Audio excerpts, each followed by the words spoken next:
Danielle, it's so great to see you and sit in your amazing tropical garden here in Ometepe, Nicaragua.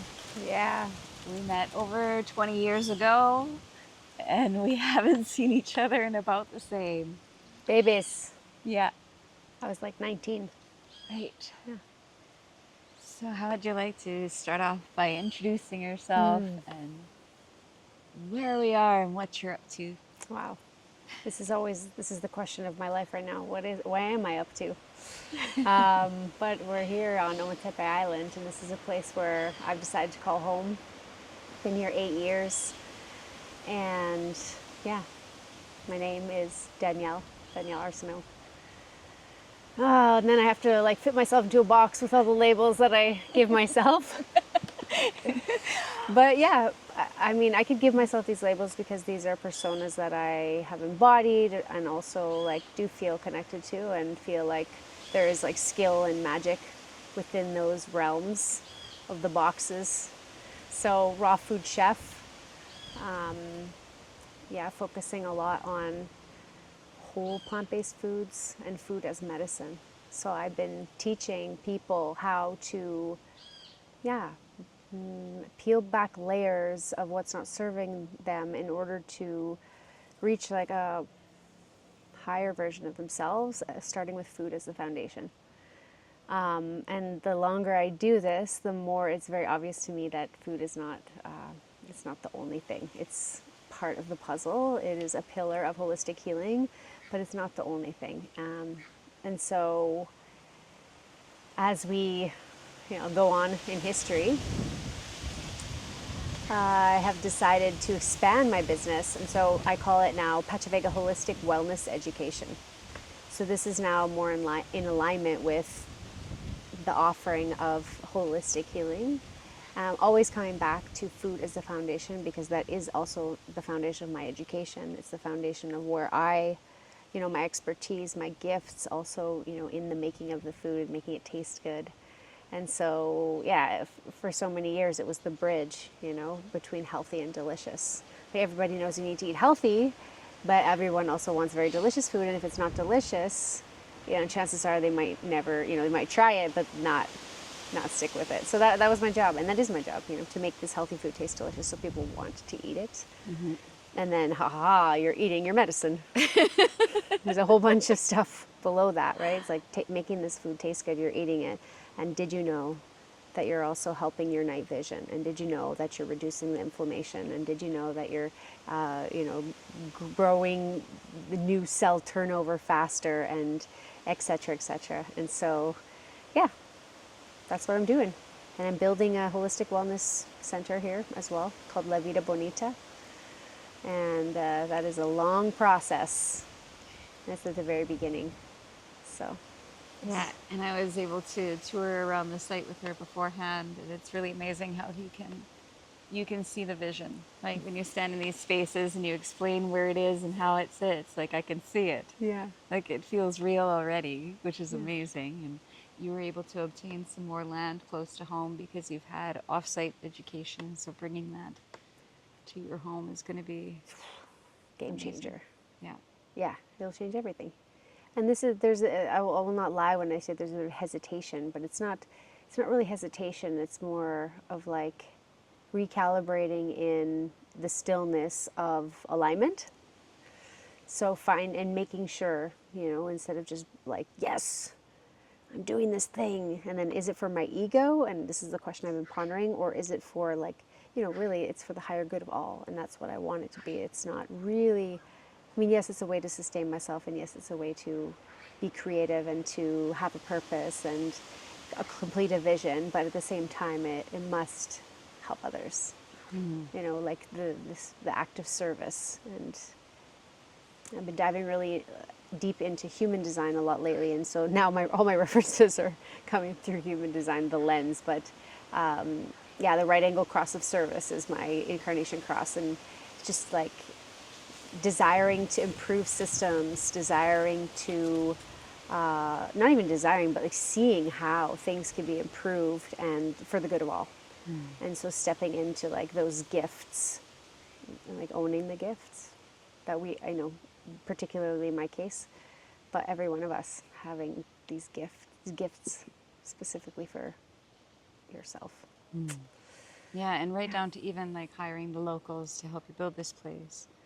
Um, in terms of outreach, and this is just a personal question that I have in general of people that are here in Ometepe, you know, there's like, what do you feel that the people need here? Like, there's a lot of people coming from the outside, establishing businesses here, and you know, like hiring the locals to build the project is definitely like a huge integration piece and important to do. But like, how else can you see your impact as an outreach tool for the youth here, or you know, whatever sort of societal issues there are, you know, I'm not familiar with. I haven't spent enough time here to know that. So I'm curious, like from that lens, how do you see your business, or even not even necessarily your business? Like, Right. what is needed is kind of my question in terms of that integration piece between, you know, people coming, foreigners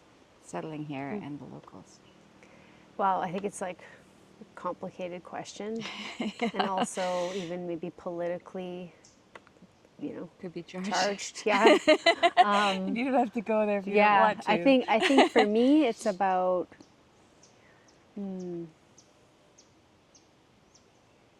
building relationships with individuals that are sustainable, honest, truthful, loyal, kind, where there's a mutual respect and, yeah, like an erasing of the border, you know, erasing of the culture.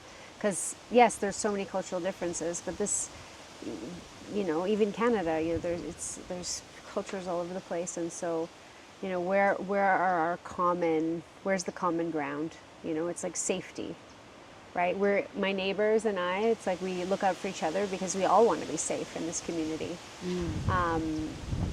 My neighbors are helping me watch my daughter, you know, and then at the same time, I'm helping them, giving them a little bit of money that they can use for whatever they need for. I mean, speaking the language, it's a big deal. I speak fluent Spanish. I've been speaking Spanish for almost 20 years, actually, 15, 20 years. I probably started studying when I met you originally. Yeah. And so being able to speak the language, there's already like, you garner like a mutual respect almost instantly. Yeah, but I think openness, curiosity, and yeah, questioning, you know, asking questions and trying to understand people and where they're coming from. And it takes time as well to understand even the subtle nuances of culture, like here. Yeah, and then there can be a lot of issues with this disparity of the economy and the vast difference when, you know, if a foreigner comes in here and has money and then the locals around them will never quite have that opportunity.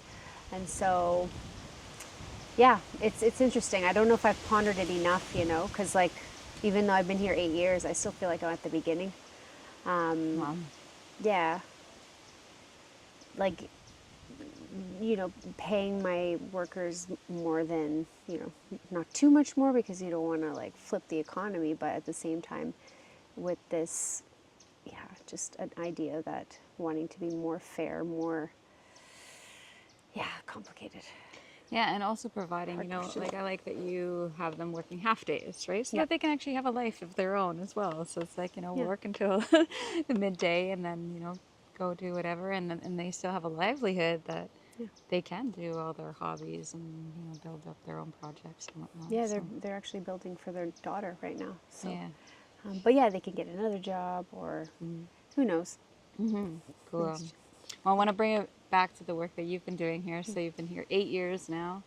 I sense a pretty deep sense of community here. There was just the festival, the gathering, and it seemed like a really good blend of, you know, some tourists, but lots of locals and lots of like, you all seem to know each other, right? So that familiarity and really cozy place. So maybe if you want to touch a little bit on what it was like to, you know, find yourself a community of people here when you establish things and how you've grown with that over the years.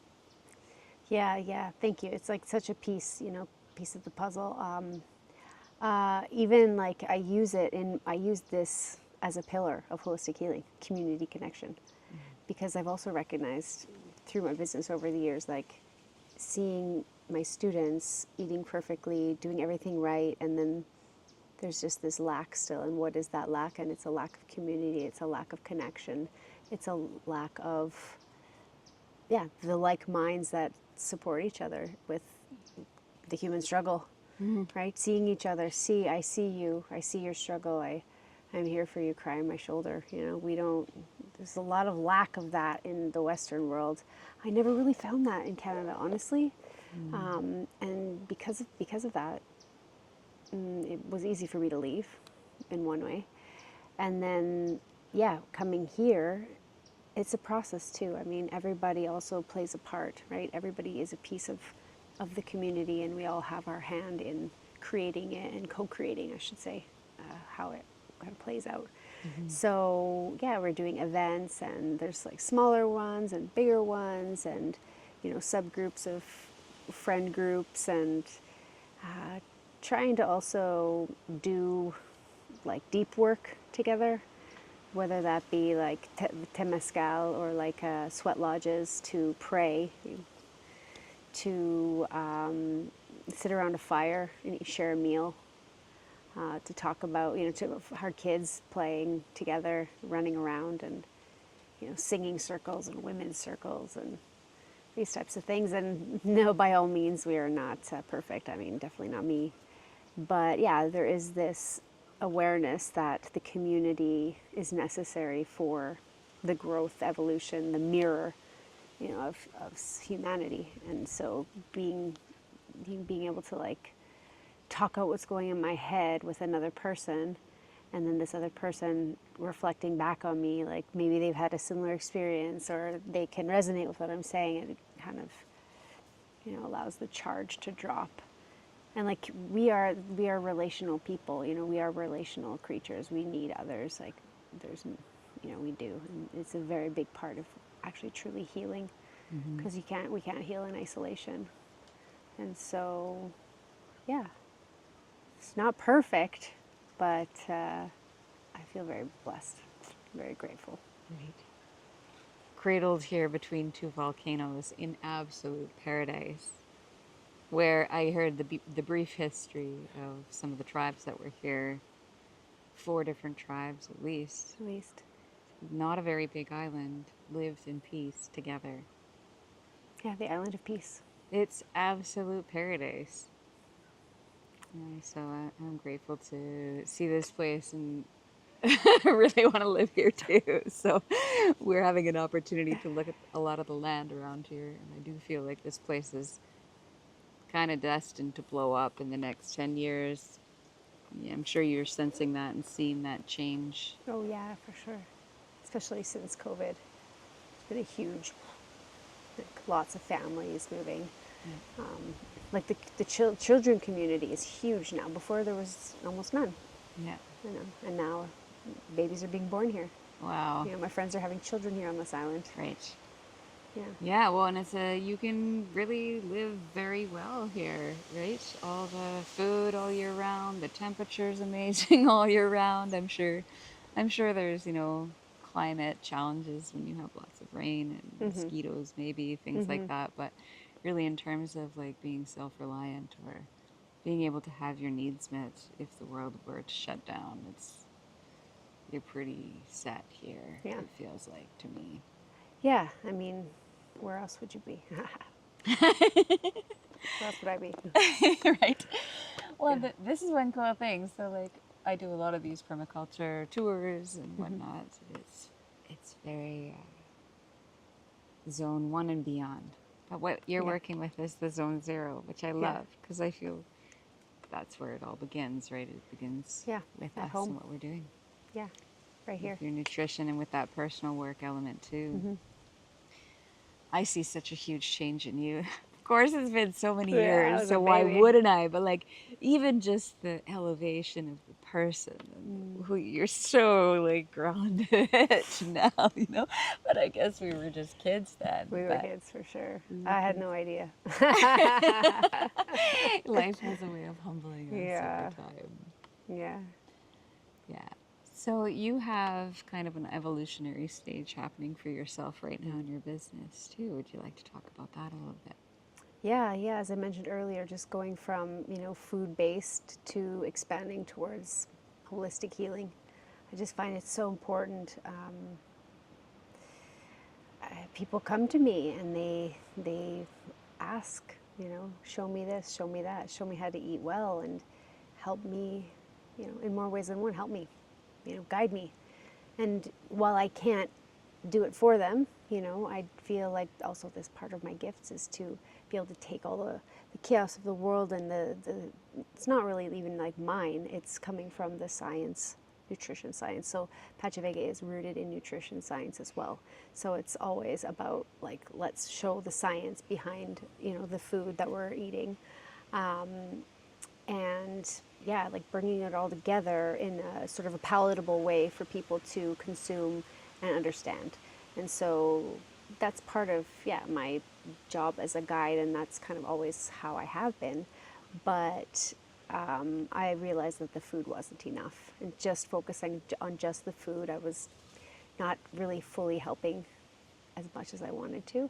And I could also see that there was room for improvement in certain ways. And so basically, just based on my own life and the things in, not just my own life, of ancient wisdom from living a human life, right? But just this fact that, okay, so I developed this philosophy called I guess the holistic healing code, So it's based on 6 pillars of holistic healing, and so one of those is nutrient-rich nourishment. It is food, but it could also be like other ways in which you nourish yourself. Fitness and fresh air. So it's, moving the muscles, moving the body, strengthening the body, getting the heart pumping, the lungs breathing, sweating outside, right, outdoors. So yes, fitness inside a gym is great, but also like there's something to be said about like walking barefoot, and like doing this like stuff outside. Primordial, it's part of the healing process. Like we need to get fit and be fit, and then also be in touch with nature, like what connects us to source. Sound sleep, so just so important. Like I slept last night 12 hours. Yeah. Love it. So yeah, even if there's like an event or something that's, if it starts at 8 or beyond, it's very hard for me to go because my sleep is so important to me. Yeah, and also the quality of the sleep. So I've been sleeping with my daughter for the last 6 years, and I notice that every time she's in the bed with me, I don't sleep as well. And so that's the next project that we're working on, personal project, is to build her own bed. Yeah. The other one is emotional empowerment.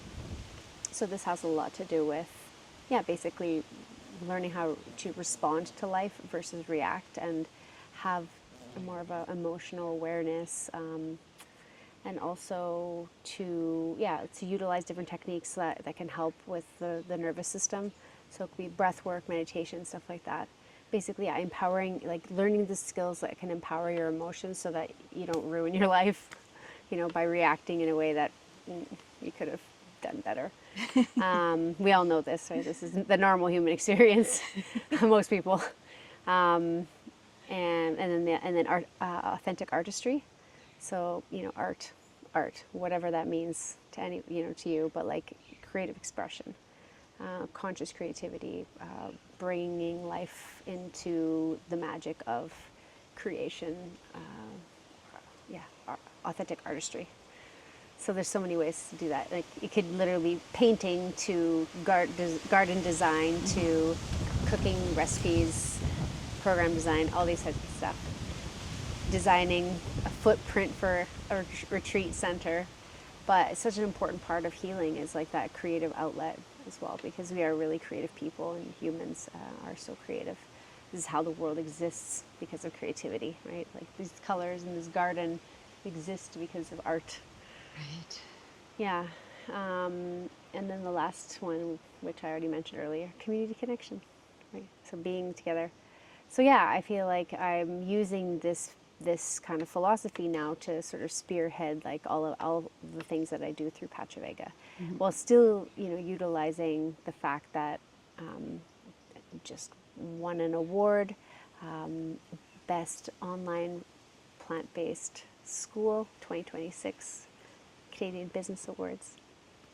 So amazing. Yeah, and also from my life of being an educator, right, and being a curriculum designer, and that is actually a huge part of my creative expression, is creating curriculum, and so utilizing that gift through my education platform, and then creating really amazing programs that people can follow with, like, you know, big fat books that go along with it, and really step-by-step processes, and you know, delicious recipes, putting all together.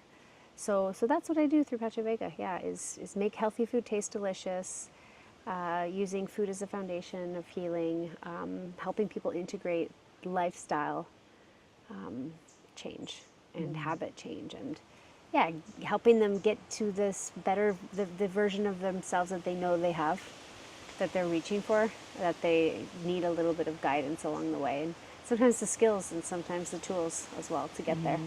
All the while practicing them myself, Yeah. keeping just doing it myself. Yeah. Gotta walk the walk. Yeah, hiking the volcanoes, running, Yeah. you know. I was doing acrobatics like last week, and I'm like, wow, I'm almost 45 and I can do cartwheels and I can do handstands, and, you know, I can run, like I can sprint still. I'm like, this is awesome. Right. Yeah.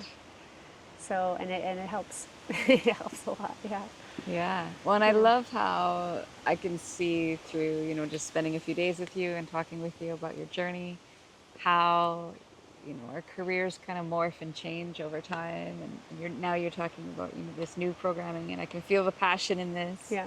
Right. And I can see you practicing it yourself as well, and really like flourishing through your integration of the practices you're doing. But also the other opportunities that have come your way, right? Yeah. Like where you're now formulating recipes for other people. So it's like there's that, and then there's the retreat center as Yeah. well. So everything is still always kind of morphing Yeah. and changing and growing. And Yeah. so one thing that I'm just going to drop this here as a seed of an idea that came through. Congratulations on your award. Thank but you. like, why not have a fundraising opportunity through your education platform? I have actually. Oh, you do? Yes. See, you're already there. It's like, called get the everyone to build the Bricks center. to Kitchen. Okay, bricks to kitchen. There's bricks over there. Okay, yeah, that's right. There is a big stack of bricks. They over need to here. be made into a They kitchen. do. Right over Yeah, there. yeah, and I've had actually a good handful of people, Wonderful. but I stopped promoting it, so Okay. it's kind of now in the background, but it exists. It's there. Yeah, Bricks to Kitchen, and there's all like donation ideas, and there's like a monthly donation, a one-time donation, and then even this is it, right? I'm so creative, blah, blah, blah, creating programs all the time. I have a program called the Programa de Salud. So this is like a health program for local women who can, like, again, it's going to be like you're saying, like it just develops as is needed.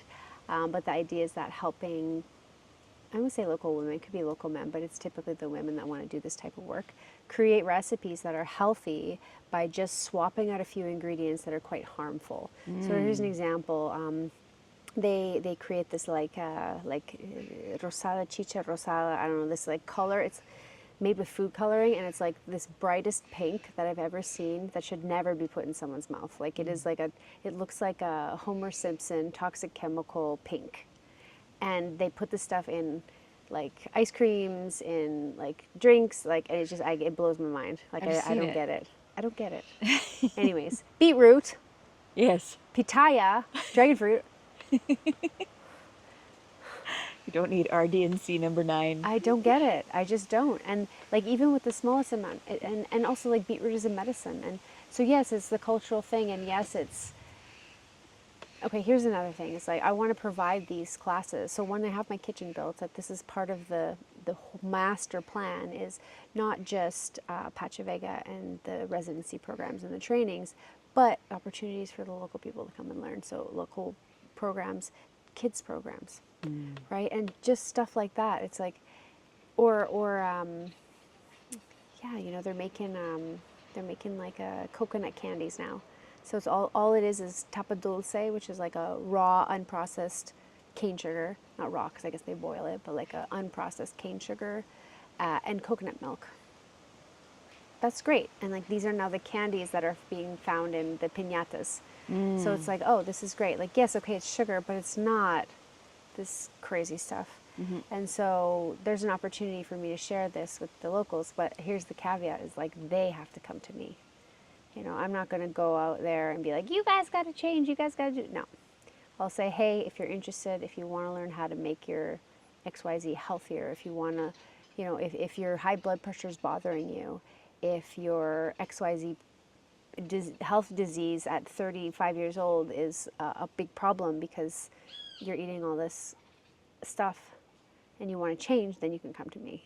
You know, so I will open myself up for that, but I don't want to be going in people's faces, and because we all know that you can only control oneself, and we can't change people, but we can inspire them, we can plant the seed, and eventually people have to decide for themselves. So Yeah, absolutely.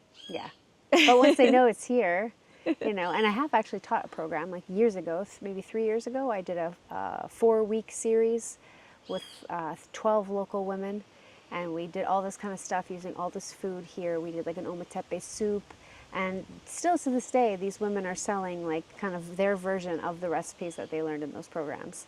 Cool. You know, and it's like the healthy version that I'm like, yes, I want to buy that. I want to eat that. Yeah. So, you know, instead of like adding yellow food coloring because you want the pineapple to look more yellow instead of just the natural yellow that it is naturally. Yeah. It's like, why? Yeah. Yeah. Yeah, and that's something I do see in Central America. There's a lot of these, you know, like the other little tiendas with all the same kind of stuff.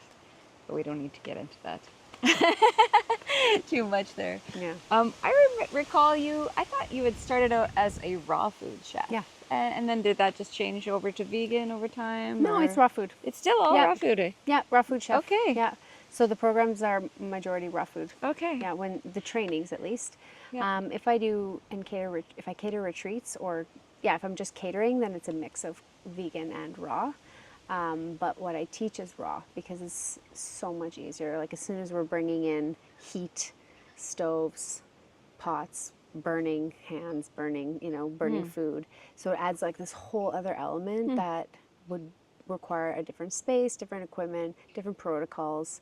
And I just feel like more people need to eat more raw food, and they also, I love that I can like blow people's minds with 30 days of raw food, and they don't realize, it's like they don't realize how incredibly versatile raw food is, and how incredibly varied and nuanced and delicious and expansive it can be, right? People think it's like salad or carrots and celery.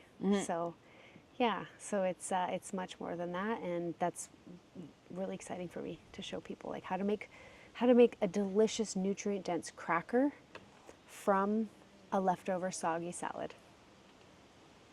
It's my specialty.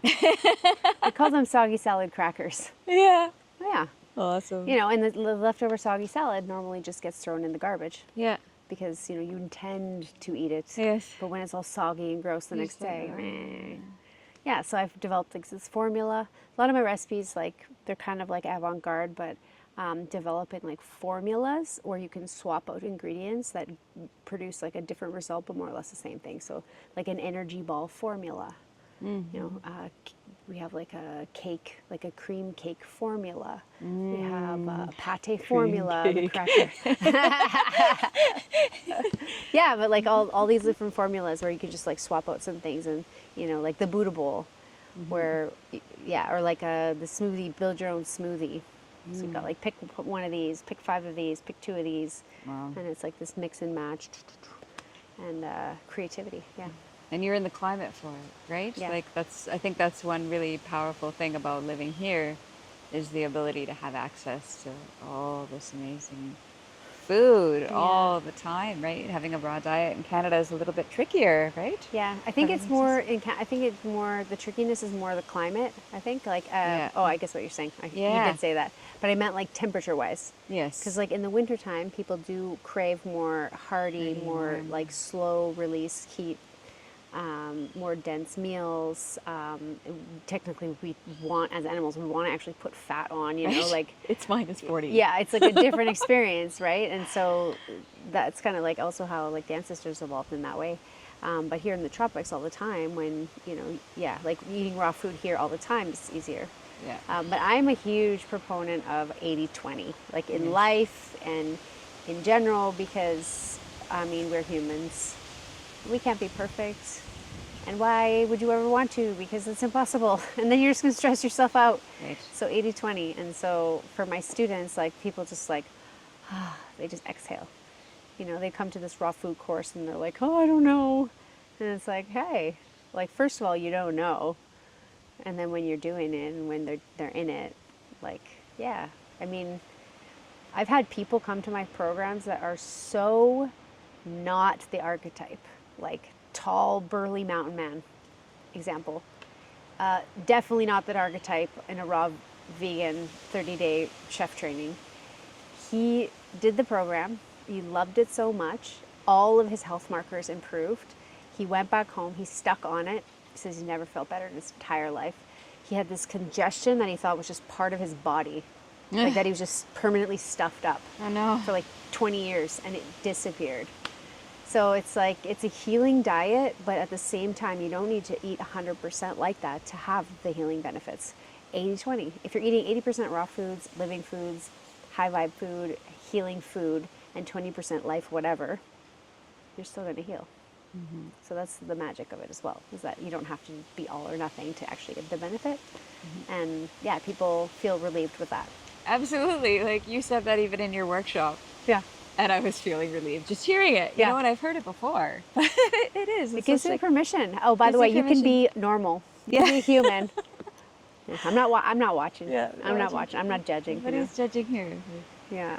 Yeah. Plus, like sometimes, like, you know, if I can't do it, and I'm pretty darn good, then how do I expect anyone else to do it? You know, like I have a very strong discipline, but also not.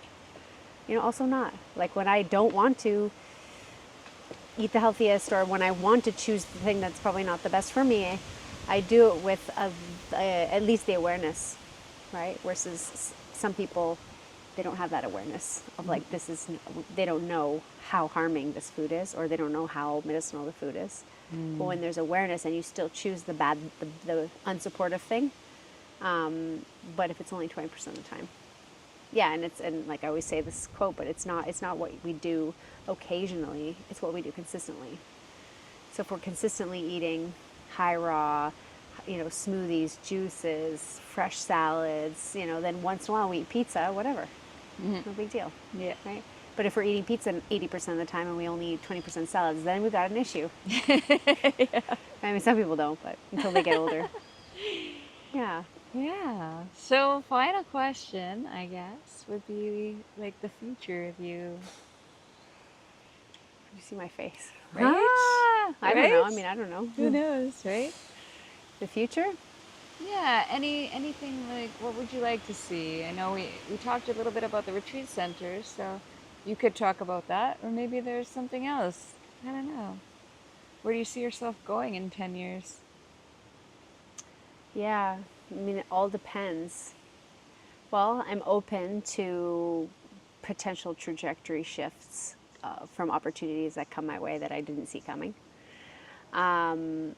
I'm a mom, so you know, indie is always in my front of my mind with any project or plan that comes up, and I'm grateful to be co-parenting, so I do have some time that I can also dedicate to myself. I think the main thing is to, whatever I'm doing, is to do it with relative ease and calmness and steadiness versus stressful. You know, because then I just don't even, like, it's not even worth it at this point, you know, as I'm getting older. And so, yeah, choosing the decision or making the decisions that are, that are in alignment with actually my inner body wisdom. So my body will know the answer if I take the time to just listen to it, if I slow down a bit. But the trajectory is to build La Vida Bonita, to bring community, to get on the international stage of, you know, vegan retreat centers in the world, but at the same time not be so busy that I'm losing my mind, running around unaligned. You know, I want to embody the retreat center that I'm creating. I don't want to be the opposite of the healing retreat center while I'm like, Right. because I've seen that too, and like that's not where I want to go. Knowing when enough is enough. And then always, you know, reconnecting with my why. Like, why am I doing this? You know, who am I doing this for? And the answer should always be, and if it doesn't, then I need to do something to change. But it should always be for the good of all. And for the good of all, you know, for my future, for my daughter's future, but for the good of all. And so if it's not for the good of all, then I need to like reevaluate, I think. So I don't know how it's going to look, but I have some other things I want to do around my own home too. Like a climbing wall, bouldering wall, a little mini home gym. Yeah, that's great. You're still into climbing. I know. Some things don't change. Yeah. But I'm like, there's no climbing around, so I got to build it. Right. But also it's part of like this joy that I find in my own life of like how to bring joy to my life that, you know, and also this is part of the community too, because then I can invite friends over and we can do this joyful thing together and and it'll get stronger. So it's fitness, it's fresh air, it's community connection. It's all part of the whole picture.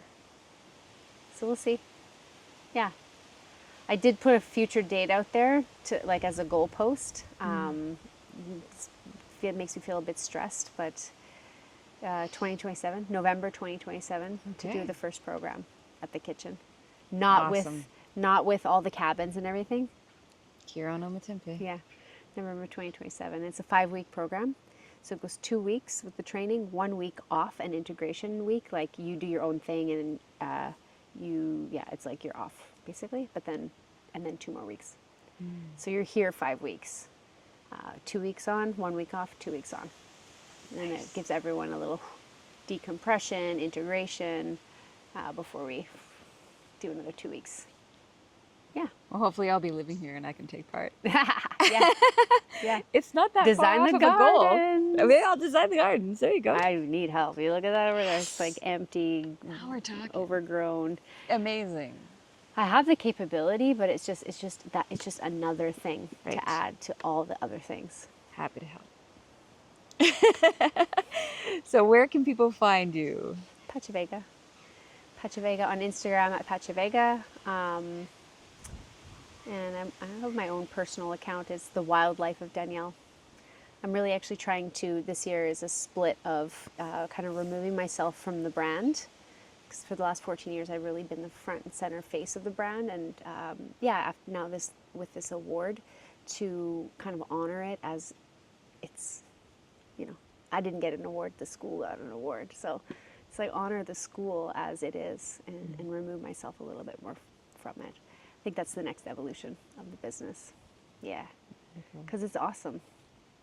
And it's more than me. It's much more than me. So. I see nothing but success in your future.